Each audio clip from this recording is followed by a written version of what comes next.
Cinema പോലെ തന്നെയാണ് ഇപ്പോൾ ഇവിടെ ദൂരദർശൻ വന്നു കഴിഞ്ഞപ്പോൾ, ട്രിവാൻഡ്രത്ത് ദൂരദർശൻ വന്നു കഴിഞ്ഞപ്പോൾ ആ ദൃശ്യമാധ്യമ രംഗത്തും സാറിൻ്റെ കോൺട്രിബ്യൂഷൻസ് കുറേ പല രീതിയിലുണ്ടായിട്ടുണ്ട്. ഇപ്പോൾ സീരിയൽ എഴുതിയിട്ടുണ്ട് സാർ.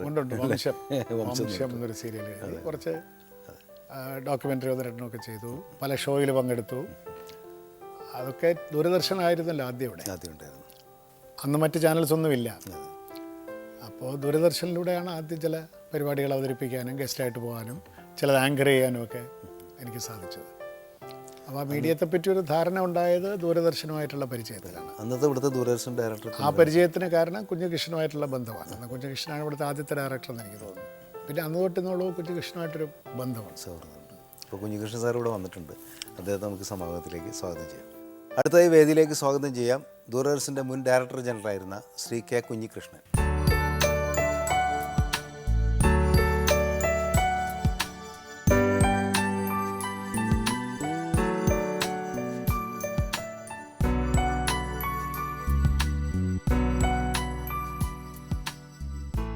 നമസ്കാരം സാർ. നമസ്കാരം. സാറാണ് ശരിക്കും പറഞ്ഞിട്ട് ട്രിവാൻഡ്രത്ത് അങ്ങനെ അല്ലേ അന്ന് സ്ഥാപിച്ചപ്പോൾ തന്നെ ദൂരദർശൻ ഇവിടെ കേന്ദ്രം ഉണ്ടായപ്പോൾ അല്ലേ അതിൻ്റെ ഡയറക്ടറായിട്ട് തുടങ്ങിയത്. വളരെ നല്ലതായിട്ടുള്ളൊരു സാഹചര്യത്തിൽ ഞങ്ങൾ പരിചയപ്പെട്ടത്. ഈ തുടങ്ങിയ കാലത്ത് 1985 ആദ്യത്തെ ഒരു 2-3 മാസത്തിനുള്ളൊരു MT വാസുദേവൻ നായരുടെ ഒരു ഇൻ്റർവ്യൂ ദൂരദർശൻ ടെലികാസ്റ്റ് ചെയ്യുന്നു. അത് കോഴിക്കോട് അദ്ദേഹത്തിൻ്റെ വീട്ടിൽ പോയി എടുത്താണ്. സാധാരണയായിട്ട് ഞങ്ങൾക്ക് ധാരാളം കത്തുകൾ വരാറുണ്ട്. എനിക്കൊരു കത്ത് വളരെ ഭംഗിയായിട്ട് എഴുതിയ ഒരു കത്ത് കിട്ടി. അപ്പോൾ അതിൽ കെ ജയകുമാർ, കൊല്ലത്ത് കാഷ്യൂ കോർപ്പറേഷൻ്റെ MD. അപ്പോൾ കത്ത് വളരെ സുദീർഘമായൊരു കത്ത്, ഇൻ്റർവ്യൂ എങ്ങനെ ഇരിക്കണം എന്നതിനെ പറ്റി. ടെലിവിഷനിലും റേഡിയോയിലൊക്കെ ഇൻ്റർവ്യൂ ചെയ്യുന്നതിനെ പറ്റിയൊരു പുസ്തകം തന്നെയുണ്ട്. ഞാൻ ആ കത്ത് സൂക്ഷിച്ച് വെച്ചിരുന്നെങ്കിൽ എന്ന് ആഗ്രഹിക്കുന്നു. അപ്പോൾ കത്ത് കിട്ടി. കത്തിൽ ഇങ്ങനെ ഇന്ന മാതിരിയൊക്കെ ചെയ്യണമായിരുന്നു, MTയുടെ കൂടെ നടന്നിട്ട് ക്യാമറ ചലിപ്പിക്കണമായിരുന്നു, മൈക്ക് ഇന്ന സ്ഥലത്ത് വേണം, അങ്ങനെയൊക്കെ ആയിട്ട്. അപ്പോൾ ഞാൻ വിചാരിച്ച ഒരാൾ വളരെ ഒരു ബ്രില്യൻ്റ് ആയിട്ടുള്ളൊരു കത്ത്. പിന്നെ ഒരു 2 ആഴ്ച കഴിഞ്ഞപ്പോൾ വീണ്ടും ഒരു കത്ത്. ഞാൻ പറഞ്ഞു ഇത് കൂടുതൽ വിശദീകരിക്കണം എന്നുണ്ടെങ്കിൽ തിരുവനന്തപുരത്ത് വരുമ്പോൾ കണ്ടാൽ നമുക്ക് സംസാരിക്കാമെന്ന് ഞാൻ മറുപടി എഴുതി. അപ്പോൾ ഇദ്ദേഹം വന്നു സ്റ്റുഡിയോ എൻ്റെ ഓഫീസിൽ വന്നപ്പോൾ. അപ്പോൾ ഞങ്ങൾ കണ്ട് കുറേ നേരം സംസാരിച്ച് കഴിഞ്ഞപ്പോൾ തന്നെ നമ്മൾ തമ്മിലൊരു കെമിസ്ട്രി ഡെവലപ്പ് ചെയ്തു. ഒന്ന് ഒരു പൊതുബന്ധം MT ആയിരുന്നു.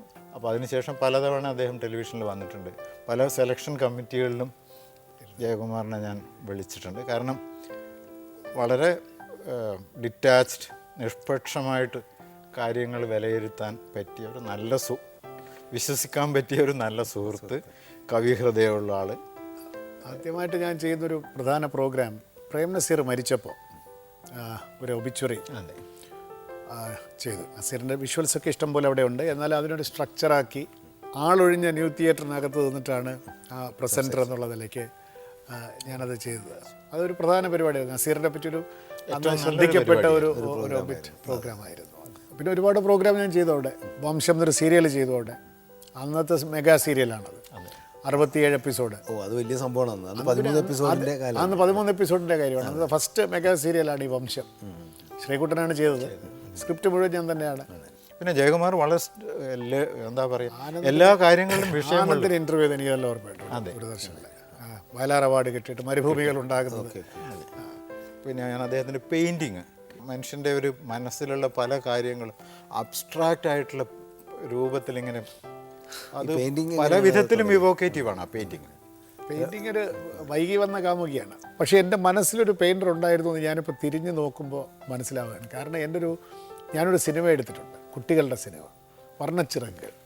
അത് പുസ്തകമാക്കിയിട്ടുണ്ടത്.